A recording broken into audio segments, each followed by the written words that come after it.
चीनी के रेट 70-80 रुपये भ गए बुझल किया क्या नितिन गडकरी तत्ते ने कुशियार के रस मिलेलखिन पेट्रोल में जे कुशियार शॉर्ट क गए बुझलिए सबटा गन्ना जे रहे से वह कीन लेलखिन जे पेट्रोल में मिलाब चीनी बनबे नहीं केले। लेकिन एकटा बात नहीं बुझे में आयल जहन सबटा अहाँ कुशियारे के रस मिलिए पेट्रोल में तो नहीं पेट्रोल सस्ता भेल ओहो 10-15 रुपया बढ़ाए दिलिए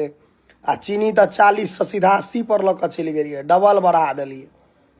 कुशियार भेलै की केलिए एते जे अहाँ गन्ना खरीदलिए ओ गन्ना भेल की सोचे वाला बात है जे सरकार जे स्थिति में जा रहा है तो जे सब डेली वेजेस पर काज करे छे मतलब जे 500-700 रुपया डेली कमाई छे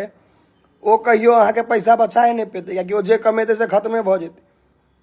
प्याज से हो भ गेलिए 50 रुपया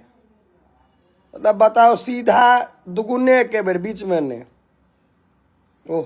आ गडकरी साहब कनी अहाँ कुशियार तुशियार कम इम्हर उम्हर करू बुझलिए जे गन्ना पूरा पेट्रोले सस्ता क दियो तो चीनिए सस्ता रह दियो दुनू महग क दिलिए आ कहलिए हम इथेनॉल ब्लेंड बनाएंगे ई बनाएंगे वो बनाएंगे पेट्रोलो आसमान में चले गए। अहाँ सबके एक चीज और बता दी जे स्टॉक में कतो चीनी नहीं छै एहन रिपोर्ट छै क्या कि चीनी वह छै जे मार्केट में छै। आब की हेतै जेकरा लग होल्ड केने छै जे 5,000 क्विंटल 10,000 क्विंटल होल्ड केने हेतै ओ उन्ना दुन्ना पाई कमेतै अपन जे मोन हेतै से रेट में बेचतै क्या कि सरकार लग छैहे ने बुझलिए। तो ई अहाँ के पेट्रोल में कुशियार के रस मिलवे के चक्कर में मनुख के रस निकाल देलखिन नितिन गडकरी।